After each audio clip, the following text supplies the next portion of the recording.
Ei, tudo bem? Saudades de mim? Eu estava morrendo de saudade de vocês.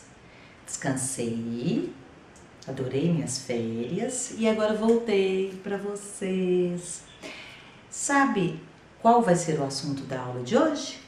Arte persa. Resolvi voltar um pouco no tempo e falar de um assunto que ficou para trás. Vamos lá? O coração da antiga Pérsia está no que é hoje o sudoeste do Irã. Na segunda metade do século VI a.C., os persas, também chamados Aquemênidas, criaram um super, hiper, trans, mega plus blaster império, tomando praticamente todo o mundo daquela época. No início do quinto século a.C., o Império Persa dominava cerca de 44% da população humana do planeta Terra. Mas uma coisa muito bacana dos persas é que eles ganharam a fama, porque tomaram o mundo todo, mas eles ganharam a fama de um império tolerante. Por quê? Apesar deles tomarem praticamente o mundo todo, eles foram o primeiro império conhecido por reconhecer as diferentes religiões, línguas e organizações políticas de seus súditos. Por exemplo, os persas aceitaram a escrita hieroglífica no Egito e registros tradicionais babilônicos em escrita cuneiforme na Mesopotâmia. O primeiro império persa, chamado Império Aquemênida, foi fundado por Ciro o Grande, floresceu a partir de cerca de 550 a 330 a.C.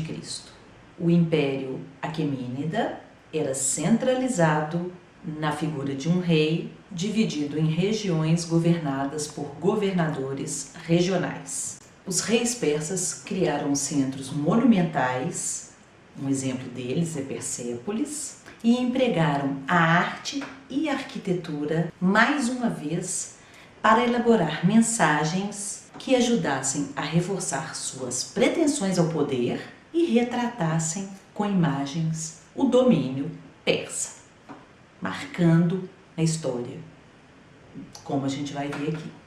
O primeiro exemplo que eu vou mostrar para vocês é o cilindro de Ciro. Ele tem cerca de 2.500 anos e é um pequeno cilindro moldado no barro, argila, coberto de inscrições cuneiformes. Lembram da escrita cuneiforme, que recebeu esse nome porque era feito com uma ferramenta com a ponta triangular, ou seja, em forma de cunha, mesopotâmica? Ele foi descoberto, esse cilindro foi descoberto em 1879 por uma expedição do Museu Britânico à Babilônia, Iraque moderno. Bom, vamos ver um pouquinho dessa história. Em 539 a.C., Ciro sitiou a Babilônia e venceu. O tal do cilindro de Ciro foi feito então para um público babilônico, escrito na língua deles, que era a cuneiforme. As primeiras linhas do cilindro exaltavam as virtudes de Ciro e suas razões para invadir a Babilônia. Aí mais para frente, elas vão definir Ciro como um grande líder no sentido moderno, porque um dos primeiros atos dele, quando venceu a Babilônia, foi libertar aqueles que tinham sido feitos prisioneiros pelos babilônicos. E aí, esse foi um momento chave na história do povo judeu, porque eles foram autorizados a voltar para Jerusalém. E embora o império tenha sido dividido, a ideia de Ciro, caridade com os adversários e tolerância religiosa, acabou permanecendo como de um governante modelo, porque ele era, em um certo sentido, muito gente boa. Por isso, a questão da tolerância. Esse cilindro acaba divulgando essa visão de Ciro como um rei tolerante, bacana. E aí, esse Ciro foi descrito por um historiador grego da época, Xenofon. Ele escreve Vida de Ciro, e esse livro ensinava Como administrar o império tendo Ciro como modelo. Esse livro ficou super popular em todo o Renascimento e particularmente com os fundadores da América. Thomas Jefferson, terceiro presidente dos Estados Unidos e o principal autor da Declaração de Independência dos Estados Unidos, tinha 2 cópias do livro e regularmente se referia a ele. Por que eu estou contando isso? Por que eu fui chegar nos Estados Unidos? Porque aí a gente vê que existe uma ligação muito direta entre o Cilindro de Ciro, que conta quem ele foi, como ele agia, e a construção dos Estados Unidos. Entendem? E é muito louco porque quase tudo que a gente sabe do Império Persa vem de fontes gregas, que eram seus inimigos, porque eles foram derrotados pelos gregos. E aí é muito louco, né? Porque os gregos foram os grandes inimigos e a gente sabe tudo a partir do olhar deles. É meio como conhecer a história do século XX na América contado pelos soviéticos.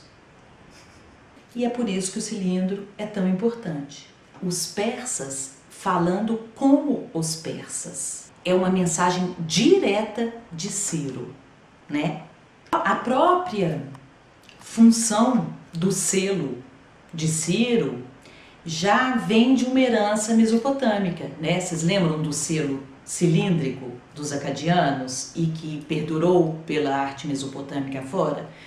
Que era para registrar, né, em cima de uma tabuinha de argila, e aí você vinha com um cilindro e registrava ali procissões, né, coisas importantes, oferendas religiosas, mas contabilizava os produtos, as oferendas entregues nos templos. Lembram disso? Pois é, né? Então eles já estão herdando isso dos mesopotâmicos.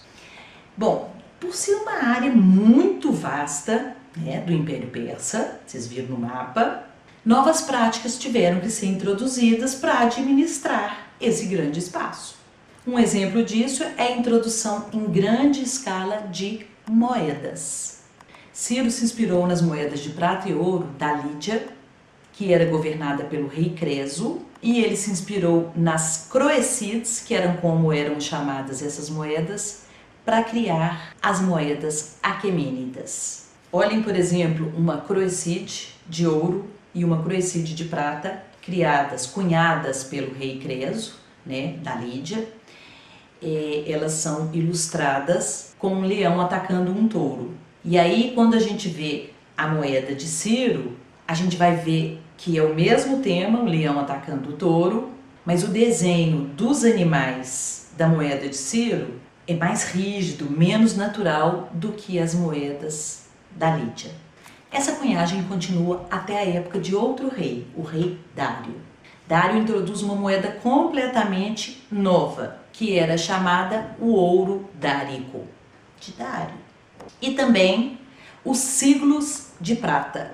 Nessas moedas de Dário, ele se descreve como um arqueiro competente, que é a imagem que os persas gostariam de ser retratados, né? Aquela coisa da força, do poder, né? Quanto à religião, cogita-se que os persas, depois de Ciro, tenham sido zoroastrianos, que seguem os ensinamentos do profeta iraniano Zaratustra, chamado Zoroastro em grego. Eles exaltavam como ser supremo uma divindade de sabedoria chamada Ahura Mazda, Senhor da Sabedoria. Nessa época em que vários deuses eram adorados, Zaratustra veio e disse que o criador de tudo era Ahura Mazda. Essa religião se baseava no dualismo entre o bem e o mal,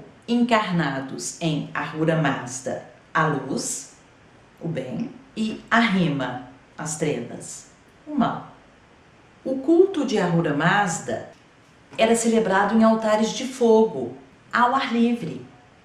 E talvez por isso os persas não tiveram uma arquitetura religiosa, mas em compensação se esmeraram nos palácios.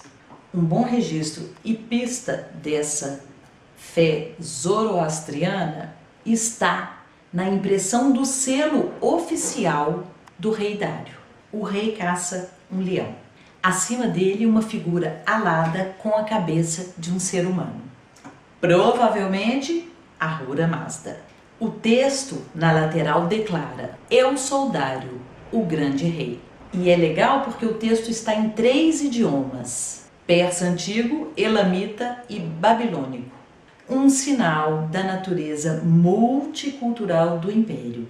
Porque o Império Persa, como eles tomaram praticamente o mundo todo, eles foram pegando o melhor de cada cultura.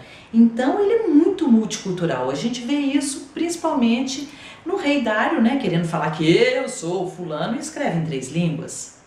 Mais uma vez, um selo cilíndrico também, né, com intenções políticas de poder e religiosas, porque uma se funde à outra nessa antiguidade, né? A gente tem o rei tem o poder divino. Então, hoje vamos parar por aqui. Aula que vem a gente continua com o Império Persa, ok? Beijo, tchau, até lá.